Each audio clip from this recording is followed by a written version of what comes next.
अल्लाह ताला ने अपनी पहचान के लिए जो सबसे बड़ी चीज बनाई वो मोहम्मद अरबी की जात है, हुजूर पाक की जात है। सबसे बड़ी चीज अल्लाह की पहचान के लिए इस कायनात में कोई आई है चीज तो वो क्या है?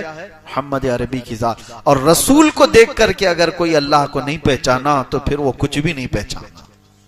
वैसे तो अल्लाह की हजारों नहीं करोड़ों निशानियां हैं। आसमान भी अल्लाह की निशानी, जमीन भी अल्लाह की निशानी, चांद भी अल्लाह की निशानी, सूरज का मदार पर चलना ये भी अल्लाह की निशानी, सितारे ये एक दूसरे से नहीं टकराते ये अल्लाह की निशानी। वो सब रब ताला ने सूरह रहमान में बयान फरमाया, यखरुजु मिनहुमुल लुअलुअ वल मरजान। देखो समंदरों में मरजल बहरैन यल्तक़ियान बैनहुमा बरज़खुल ला यबग़ियान, दो समंदरों को अल्लाह ऐसे चलाता है कि बीच में ऐसा बरज़ख है, ना इधर का समंदर इसमें मिलता है ना इधर का उधर। ऐसे एक जगह नहीं कई जगह पर कायनात में चीजें मौजूद हैं कि दो समंदर आपस में मिलते हैं, दोनों का रंग अलग, दोनों का मजा भी अलग, लेकिन उनको रोकने के लिए बीच में कोई दीवार नहीं। और पानी है कि बराबर, ना इसका रंग इसमें आता है ना उसका रंग इसमें आता है। और कुरान में अल्लाह फरमाता है बैनहुमा बरज़खुल ला यबग़ियान, उन दोनों के बीच में एक बरज़ख है जो उनको मिलने नहीं देता। वो क्या है बरज़ख? न दीवार है, न लकड़ी है, न कपड़ा है, कुछ भी नहीं है। लेकिन अल्लाह फरमा रहा है कोई हुक्म है जो इन्हें मिलने से रोका हुआ है, कोई हुक्म है, वो अल्लाह का हुक्म है। और फिर मौला फरमाता है इन दोनों समंदरों से मोती और मरजान निकलते हैं, यखरुजु मिनहुमुल लुअलुअ वल मरजान। फिर अल्लाह ताला फरमाता है वलहुल जवारिल मुनशआतु फिल बहरि कल अअला। और फिर अल्लाह ताला फरमाता है कुल्लु मन अलैहा फान व यबका वजहु रब्बिका जुल जलाली वल इकराम। ये सारी कायनात में जितनी ताकतवर चीजें तुम देख रहे हो सबके सब फना हो जाएंगी, बाकी रहने वाली सिर्फ तुम्हारे रब की जात है। सब चीजें फना हो जाएंगी। ये पहाड़, ऊंचे ऊंचे पहाड़ जिसको खत्म करने के लिए सालों लग जाते हैं, एक पहाड़ को काटने लग जाओ तो तुम्हारी जिंदगी खत्म हो जाए, लेकिन ये ताकतवर पहाड़ उड़ा दिए जाएंगे रूई के फाहे की तरह। ये सारे समंदर उछाल दिए जाएंगे। वह इदल बिहार सुज्जिरत, अल्लाह ने कुरान में फरमाया समंदरों में आग लगा दी जाएगी, चांद और सूरज टकरा दिए जाएंगे।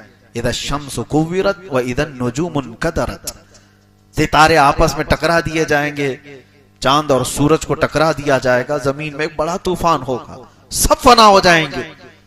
लेकिन अल्लाह रब्बुल इज्जत फरमाता वयबका वजहु रब्बिका जुल जलाली वल इकराम, असमत और जलाल वाले तुम्हारे रब की जात बाकी रहेगी, बाकी कुछ नहीं रहेगा। और ये सारी निशानियां बताकर रब तबारक व तआला फरमाता है फिर तुम कौन कौन सी नेमतों को झुटलाओगे। और हमने सूरह ज़ारियात में एक बात ये भी पढ़ी, एक आयत ये भी पढ़ी, अल्लाह फरमाता है वफी अनफुसिकुम अफला तुबसिरून, तुम्हारी जात में मेरी निशानी है क्यों देखते नहीं। वफ़िस्समाइ रिज़्क़ुकुम वमा तुअदून, अल्लाह ताला ने उसमें फरमाया एक ही आयत अगर आप समझो, तुम्हारी जात में मेरी निशानी है, क्या मतलब है।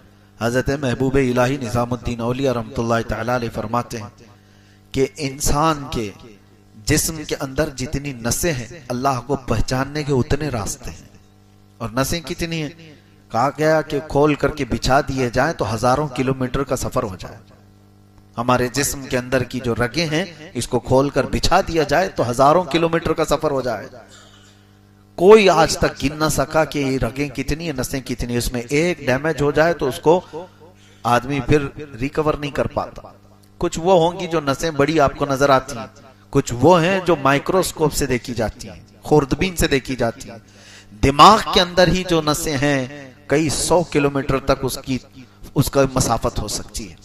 और हजरत इमाम आजम अबू हनीफा रहमतुल्लाह तआला अलैह फरमाते हैं मन अरफ़ नफ्सहु फ़क़द अरफ़ रब्बह, जिसने अपने आप को पहचान लिया वो अपने रब को पहचान लिया। कभी आप देखो कौन है जो मेरी पूरी जिंदगी का निजाम संभाला हुआ है, कौन है मुझे जमीन पर सिर्फ 2 टांगों पर खड़ा रखता है, गिरने नहीं देता। इमाम जाफर सादिक रज़ियल्लाहु तआला अन्हु से पूछा गया आप कोई निशानी बताएं अल्लाह तबारक व तआला, तो फरमाते हैं कि परिंदों को देखो, परिंदों को देखो, वो एक तार पर पूरी रात सो जाते हैं, उन्हें गिरने कौन नहीं देता। कौन है जो उन्हें गिरने से बचाता है। हकीकत है कभी आपने सोचा इस तरह, न वो झोले खाते हैं, न उनको हालांकि वो गहरी नींद में सो जाते हैं, पतली पतली 2 टांगों से एक तार पर बैठकर। क्या इंसान इस तरह तार पर बैठ सकता है? उनका काम तुम नहीं कर सकते, तुम्हारा काम वो नहीं कर सकते। इमाम जाफर सादिक फरमाते, उन परिंदों को देखो, कौन है जो उन्हें इन पतली तारों पर बिठाता है और गिरने से महफूज रखता है? वो अल्लाह है। मा युमसिकुहुन्ना इल्लल्लाह, कुरान में खुद अल्लाह फरमाता है, अवलम यरो इला तैरी फौकहुम साफातिन व यक़बिदन मा युमसिकुहुन्ना इल्ला रहमान। क्या तुम परिंदों को नहीं देखते जो आसमानों पर उड़ते हैं और उनको गिरने से बचाए रखता है? कौन है? इल्ला रहमान, सिवाय रहमान के कोई नहीं। तो ये सारी निशानियां कायनात में मौजूद हैं। और आज का जमाना, मुझे हैरत हो रही है, अभी चंद दिन कबल केरला के सिलसिले में आपको पता होगा कि हाईली एजुकेटेड लोग हैं, लिटरेसिटी वहां पर इंडिया के सारे स्टेट्स के एतबार से 100% हो चुकी है, पढ़े लिखे लोग माने जाते हैं। लेकिन मेरे कई रिश्तेदार हैं, उन्होंने मुझसे ही कहा कि सबसे हैरत की बात है कि सबसे ज्यादा एथीज्म केरला में हो रहा है। एथिस्ट, मुल्हिदीन की तादाद कसरत से वहां फैलती जा रही है। हैरत हुई। मैं जानता हूं केरला को अच्छी तरह से, बच्चा बच्चा सूरह यासीन हिफ्ज किया हुआ रहता है। हर घर में तिलावत कुरान का मामूल है। फजर की जमात में आप वहां जाकर देखें, मस्जिदों में तो ऐसे लगे कि जुमा में है। सारी नमाजों में इस तरह से नमाजों की पाबंदी। लेकिन आज वो इलाका मुल्हिदीन की जद में आ गया है। ये एथिज्म कहां से आ रहा है? ये निशानियां अल्लाह तबारक व तआला की बेहिसाब देखकर पढ़े लिखे लोग गुमराह कैसे होते हैं। एक बात याद रखें, सिर्फ आदमी का पढ़ा लिखा होना काफी नहीं। इल्म अलग चीज है, नूरे इल्म अलग चीज है। इल्म तो शैतान के पास भी था और वो गुमराह हुआ। नूरे इल्म जिसके पास होता है वो विलायत पा जाता है। बहुत सारे लोग आज पढ़ तो लिए, बड़े बड़े इल्म के भंडार उनके पास हैं, लेकिन नूरे इल्म उनके पास नहीं। वो फयूज़ व बरक़ात जो औलिया कामिलीन से चलकर सीनों पर आते हैं वो ना हो तो पढ़े लिखे लोगों को, डॉक्टर्स को, इंजीनियर्स को, एडवोकेट्स को मैंने देखा है वो एथिस्ट हो रहे हैं। आम लोग नहीं, पढ़े लिखे बड़े कई डॉक्टरों की एक तंजीम बनी हुई है एथिज्म की, वो लोग प्रमोट कर रहे हैं और कह रहे हैं कोई खुदा ही नहीं है, ये कायनात ऐसी वजूद में आ गई, ये निजाम अपने आप चल रहा है। सारे लोगों ने अपने अपने हिसाब से निजाम, अपना दीन बनाया हुआ है, मजहब बनाया हुआ है। मेरे अजीजों, यहां हल्की सी भी चीज अपने आप नहीं होती, इतनी पूरी कायनात अपने आप कैसे होगी, कैसे हो सकती है? लेकिन जब ईमान खत्म हो जाता है तो आदमी हमेशा नेगेटिव सोचने लग जाता है।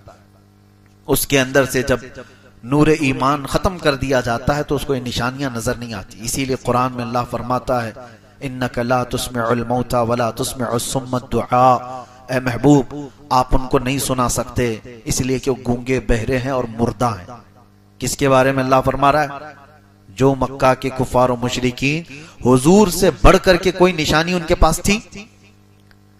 रसूल पाक सल्लल्लाहु तआला अलैहि वसल्लम को जिसने देखा, अरे आसमान क्या निशानी है, चांद क्या निशानी है, सूरज क्या निशानी है, जिसने चेहरे रसूल को देखा उससे बड़ी निशानी क्या है? वो रसूल जो उंगलियां बर्तन में रख दें तो पानी के फव्वारे जारी हो जाए, वो रसूल जो इशारा करें तो चांद पलट आए, वो रसूल जो सूरज को इशारा करें तो वो सूरज पलट आए और चांद फट जाए और उनके हाथ में मुट्ठियों में कंकरियां पड़ने लग जाए और शजर और हजर उन्हें सलाम करे। ये सारी निशानियां मक्का वाले देख रहे थे कि नहीं देख रहे थे? सब पता था। और जो मेरे आका फरमाते थे वही होकर भी रहता था। जो बाद में आने वाली खबरें हुजूर देते थे वो होता था। ये सारी निशानियां देखने के बावजूद वो मुल्हिद रहे, उन्होंने कहा कोई खुदा नहीं है, हम उस खुदा को नहीं मानते जो मोहम्मद का है। माज़अल्लाह रब्बिल आलमीन। मेरे अजीजों, जब नूरे ईमान खत्म हो जाता है तो बड़ी बड़ी निशानियां भी उसे नहीं नजर आती। कल की रात भी जिक्र में मैंने एक बात आपके सामने जिक्र किया था कि डरो इस बात से कि अल्लाह तबारक व तआला अगर कभी तुमको अपने दीन से, अपने घर से दूर कर दिया, बहुत बुरी मौत मारे जाओगे दुनिया में, बहुत बुरी मौत। और वो सबसे बदनसीब शख्स है, वो महरूम है जिसको अल्लाह तबारक व तआला धीरे धीरे अपने दीन से दूर करता है। ये मैंने बहुत सारे अपने तजुर्बे की बातें आपके सामने रखी कल भी। मुझे डर है इस बात का कि अल्लाह तबारक व तआला जब किसी से नाराज होता है तो उसके अंदर से ईमान की दौलत को और दीन की ये सलाहियत को खत्म कर देता है। मुझे मेरे वालिद गिरामी फरमाया करते, बस अब मैं खत्म कर रहा हूं, मस्जिद के सदर थे, मुतवल्ली हमारे यहाँ कहा जाता है, और बड़े परहेजगार और एक बड़े बुजुर्ग की खिदमत गुजार भी थे। और कई सालों तक मैं जानता हूं, मैंने उनको बुढ़ापे में देखा हो, या हमारे वालिद फरमाते थे कि अचानक ऐसा हुआ कि मस्जिदों के मामला सब जगह होते हैं, हर जगह होते हैं, तो नई जमात आ गई,